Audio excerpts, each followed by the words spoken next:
Hello everyone, welcome back to Aditya and J blog channel. आज की video में फिर से मैं बात करने वाली हूँ डांसर दीदी और डांसर भैया के ऊपर मैं बात करने वाली हूँ। डांसर भैया का एक वीडियो आता है जिसमें डांसर भैया जो काफ़ी ज़्यादा परेशान होते हैं, काफ़ी ज़्यादा रोते हैं और उसमें बोलते हैं कि एक नारा फारा जो दोनों बहनें हैं उन्होंने बोला था कि डांसर मोहित जो है अगर हॉस्पिटलाइज हुआ था, उसका अगर 50,000 रुपये लगे थे तो उसने वो वीडियो डालकर मतलब पैसे कमा लिए। इस तरीके की बयानबाजी डाली है, करी है। तो उसी को लेकर जो डांसर भैया हैं वो बोल रहे थे कि देखो इन सभी की सोच कितनी नीचे लेवल, सच में सोच तो नीचे लेवल का है ही है। क्या एक इंसान का कीमत सिर्फ 50,000 है? मतलब जान से ज़्यादा कीमती इनके लिए पैसा है। तो इसी के ऊपर मैं एक एक पॉइंट के ऊपर मैं बात करने वाली हूँ। आज फिर से डांसर भैया जो है पब्लिक से गुहार लगाए हैं, हेल्प मांगे हैं कि प्लीज़ सपोर्ट करिए। आप सभी का अभी सपोर्ट की ज़रूरत है। रिएक्शन चैनल वाले से भी सपोर्ट मांगे हैं। तो ऑफ कोर्स जो रिएक्शन चैनल वाले होते हैं या जितने भी पब्लिक है, जो पब्लिक आपको बैठकर देख रही है, जो पब्लिक आपसे प्यार करती है, वो किसी का चापलूसी नहीं करती। जो पब्लिक आपको कमेंट करती है ना, वो पब्लिक जो है किसी की चापलूसी नहीं करती। जो सामने से आप दिखाते हो उस तरीके की पब्लिक का प्रतिक्रिया आता है कमेंट बॉक्स में। ठीक है, रिएक्शन चैनल वाले तो बाद में वीडियो बनाते हैं, बाद में अपनी प्रतिक्रिया देते हैं, मगर सबसे पहले ऑडियंस प्रतिक्रिया दे देती है कमेंट बॉक्स में लिखकर। अगर आप अच्छा करते हो तो उस हिसाब से आपको अप्रिशिएट भी किया जाता है, आपको शाबाशियां भी मिलती है कमेंट बॉक्स में। और जहां पे आपको कुछ अलग टाइप की वीडियो आती है तो उस हिसाब से आपका कमेंट बॉक्स में प्रतिक्रिया होती है। ठीक है, तो यहाँ पे पब्लिक जो है किसी का चापलूसी नहीं करती, बस बेवाक तरीके से अपनी मानसिकता जो है व्यक्त करती है आपकी वीडियो के आधार पर। ठीक है, तो यहाँ पे डांसर भैया जो आज फिर से पब्लिक के से हाथ जोड़ के गुहार लगाए हैं, हेल्प मांगे। मगर मैं हेल्प तो करूंगी, सभी रिएक्शन वाले सभी पब्लिक जो है मतलब डांसर दीदी और डांसर भैया के साथ है। मैं भी शुरू से ही मैं डांसर दीदी और डांसर भैया के कभी खिलाफ गई ही नहीं। ठीक है, मैं पब्लिक के लिए काम करती हूँ। जो पब्लिक सवाल पूछती है उससे रिलेटेड में पब्लिक के सवालों का मैं जवाब देती हूँ, आप सभी के सामने रखती हूँ। और आप सब शायद मुझे इसीलिए पसंद करते हो, जो मैं बिना मक्खन लगाए किसी का चापलूसी किए, जो बेबाक तरीके से, मैं बेधड़क तरीके से, निडरता से जो सच के सच और गलत के गलत में बोलती हूँ ना, उसीलिए आप सब मुझे पसंद भी करते हो। ठीक है, इसके लिए मैं आप सभी का दिल से मैं शुक्रिया करती हूँ। जितना धन्यवाद बोलूँ उतना कम है। तो यहाँ पे मैं एक चीज़ मैं पहले बोलना चाहूँगी, मैं डांसर दीदी और डांसर भैया के सपोर्ट में हूँ, मगर वीडियो शुरू करने से पहले एक चीज़ मैं बोलना चाहूँगी। डांसर भैया अपने ही सामने अपने मैनेजर को इतना छूट देता है कि पब्लिक को, कमेंट करने वाले ऑडियंस को अपने मैनेजर से बोलता है कि कमेंट करने वाले ऑडियंस तो बेवकूफ़ हैं, अनपढ़ है, गवार है, डफर है, उनको कुछ भी नॉलेज नहीं है। और ये जो सिमरन रहती है, सिमरन के बर्थडे में ये सारी चीज़ें हुई थी, और सिमरन माँ बेटी दोनों बोलती हैं कि ऑडियंस सच में बेवकूफ़ है, हम सब तो ऑडियंस को बेवकूफ़ बनाते हैं और बेवकूफ़ बन भी जाते हैं। इस तरीके की बयानबाजी हुई थी।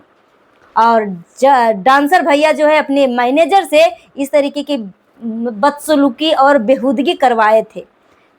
तो जब ऑडियंस अनपढ़ है, गवार है, डफर है, बेवकूफ़ है, उनके पास खुद का दिमाग नहीं है, कुछ भी देखकर कुछ भी कमेंट करती है, तो आज वो बेवकूफ़ ऑडियंस, बिना दिमाग वाला ऑडियंस, कैसे आप उनसे मदद मांग सकते हो, कैसे आप हेल्प मांग सकते हो? मगर वो ऑडियंस है। ठीक है, अगर आप मुसीबत में रहोगे तो ऑडियंस ऑफ कोर्स आपको मदद करेगी। सभी लोग हमेशा सच के साथ रहते हैं। जहां पे गलत देखते हैं वहां पे गलत को गलत बोलते हैं ऑडियंस। ऑडियंस एक ईश्वर के समान है, जो हमें नहीं दिखता है वो ऑडियंस को दिख जाता है। ठीक है, तो ऑडियंस को हमेशा सम्मान करो, इज्जत करो उसके बारे में। वो आपकी वीडियो वॉच करती है तभी आप यहाँ तक पहुँचे हो, इतने करोड़ों लोगों के दिलों में राज करते हो ऑडियंस के ही वजह से। तो ऑडियंस को डिसरिस्पेक्ट जब काम पड़ता है, जब मुसीबत में पड़ते हो तो ऑडियंस की याद आती है, रिएक्शन चैनल वाले के याद आते हैं। और जब यही आपका काम निकल जाता है तो उसी ऑडियंस को बेवकूफ़, डफर, अनपढ़, गवार कुछ भी बोलकर चले जाते हो। प्लीज आइंदा से सोच समझ के ऑडियंस के लिए ऐसे शब्दों का यूज करिएगा। बाकी मैं तो सच के साथ है ही हूँ। हमेशा से मैं इकबाल खान, और यहाँ तक कि जब डांसर भैया का मैनेजर गांव चला गया था तो उस टाइम डांसर भैया ने एक वीडियो डाले और उसमें डांसर भैया बोलते थे कि मुझे वीडियो डालने से मना किया है मेरा मैनेजर। ठीक है, तब मैंने बोला था कि डांसर भैया वो आपका चैनल है, आप उस चैनल का मालिक हो, तो आप इतने सालों से काम कर रहे हो तो आपको इतना नॉलेज तो हो ही चुका होगा कि किस तरीके की वीडियो डाला जाता है। ठीक है, प्रोफेशनल वीडियो डालना अच्छी बात है, ऑडियंस जो है अट्रैक्ट होती है चीजों से देखकर, मगर कई सालों से आप काम कर रहे हो तो इतना तो कुछ नॉलेज हो ही गया होगा। और अपने भाइयों के साथ रहते हो, आपके ग्रुप में इतने सारे लोग हैं तो कैमरा तो पकड़ लेंगे ही लेंगे, इतना भी तो बेवकूफ नहीं होते हैं। तो यही मैंने बोला था, जिसको लेकर रिएक्शन चैनल वाले को नाम तो नहीं लिया था कि आप मुझे बोले कि किसको बोले, फिर भी इतनी बेहूदगी से बात किया गया रिएक्शन चैनल वालों के साथ कि मत पूछो। आज उसी रिएक्शन चैनल वाले उसी ऑडियंस से मदद की गुहार लगा रहे हैं।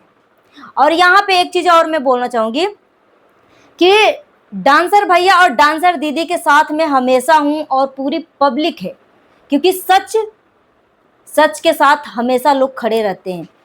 और मुझे तो शुरू से ही शक था इकबाल खान के ऊपर, तभी तो मैं जब भी डांसर दीदी की बात आती थी, इकबाल खान का इंक्लूड होता था, तभी मैं बोलती थी कि इकबाल खान सिर्फ और सिर्फ हिंदू लड़की को टारगेट क्यों करता है, उसके कौम में क्या कोई लड़की की कमी है?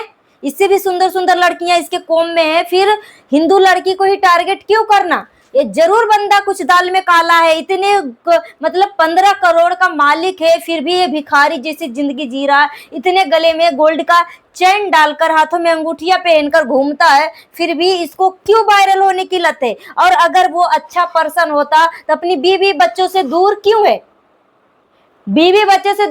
45-50 साल के उम्र में दूसरी तीसरी लड़कियों के साथ मतलब रहता है, शर्म नहीं आता? तो मैं तो शुरू से ही इसके ऊपर में हूं और मैं बेबाक तरीके से बिंदास बेधड़क बिना डरे सच को सच में बोल रही हूं,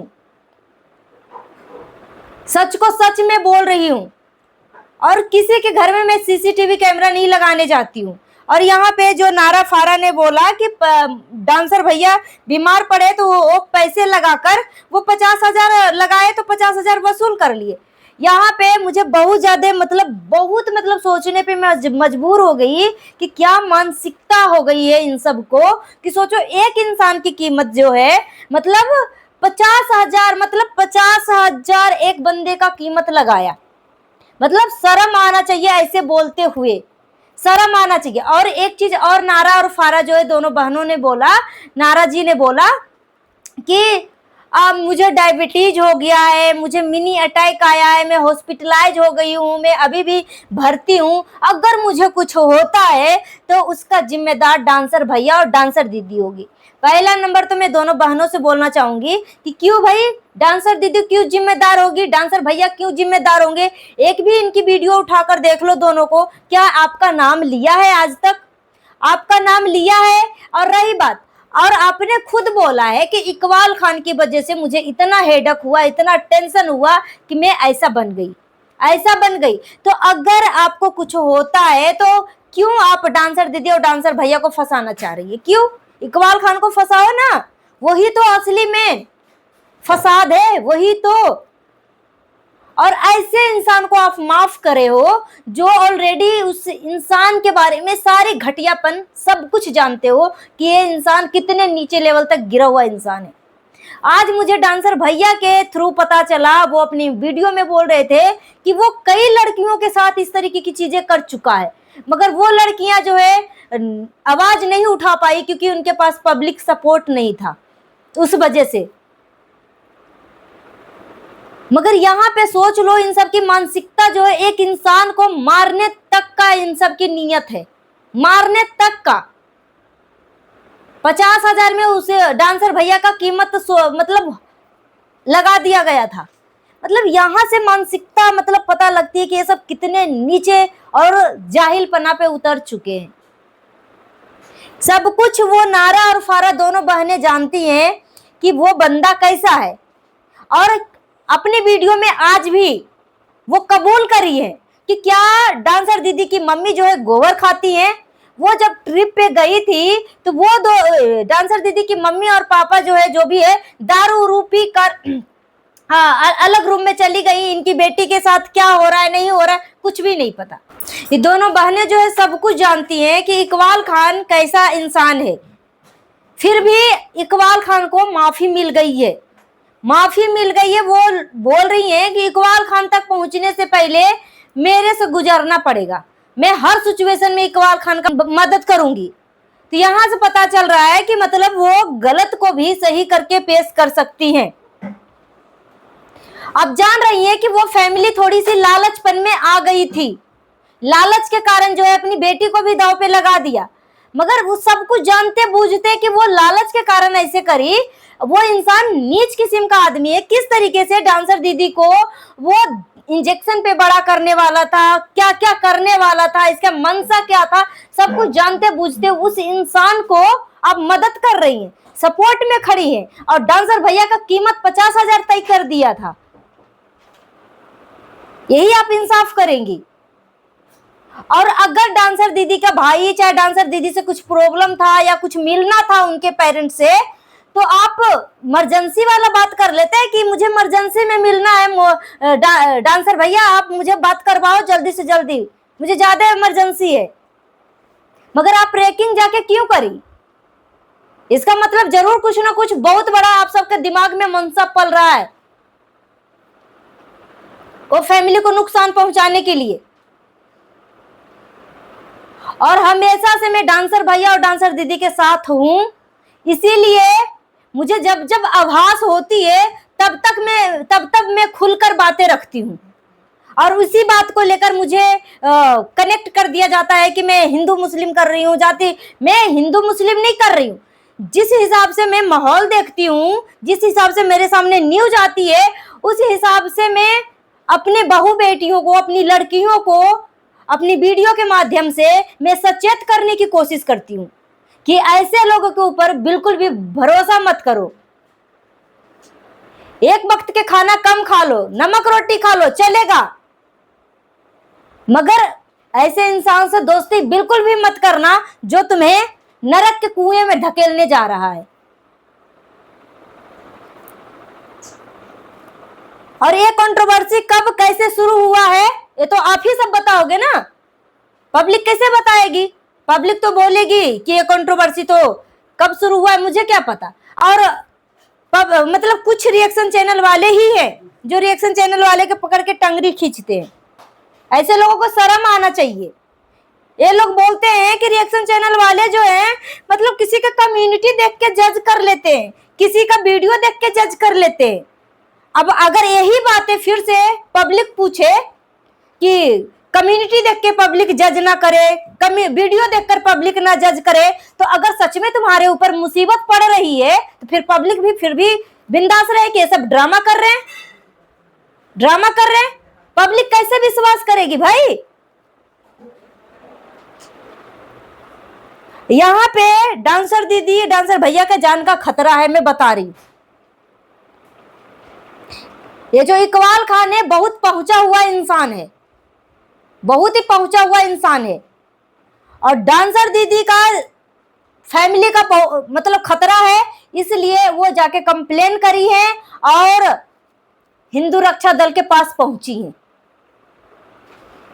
अगर यही डिसीजन स्टार्टिंग में ले लेती तो शायद इकबाल खान का जो मनसा था वो मनसा जो है जस्ट ना, बोलते हैं ना कि जब लोहा गर्म होता उसी टाइम हथौड़ा मारो। मगर कोई बात नहीं, बोलते हैं ना कि देर आता है मगर दुरुस्त आता है, जब जागो तभी सवेरा। मगर वो फैमिली के ऊपर फिर से खतरा मंडरा रहा था। अंजलि का भाई विशाल ने कुछ बोला और उसके घर की रेकिंग करने लगी, इसके घर के ऊपर निगरानी रखा जा रहा है। तो आप समझ रहे हो कि ये बात कहां तक पहुंच गई होगी। तब एक इंसान जो है पुलिस का, कानून का सहारा लेता है और किसी और का सहारा लेता है। तो बिहाइंड द सीन कैमरे के पीछे बहुत कुछ हो रही है। सो गाइस, मिलती हूँ नेक्स्ट वीडियो में। Thanks for watching. अगर मेरी बातों से किसी को तकलीफ पहुंची है तो प्लीज तकलीफ लगने वाली बात कमेंट करके जरूर बताइएगा। और मैं हमेशा सच के साथ हूं और डांसर दीदी और डांसर भैया के साथ मैं हमेशा से हूं, कभी मैं अगेंस्ट नहीं गई हूं। और अगर मैं कुछ डांसर भैया के खिलाफ कुछ बोलती हूं तो वीडियो के माध्यम से ही बोलती हूं, इनके कमेंट के माध्यम से बोलती हूं। और पब्लिक हमेशा, ऑडियंस जो है सच का साथ देती है हमेशा। Thanks for watching.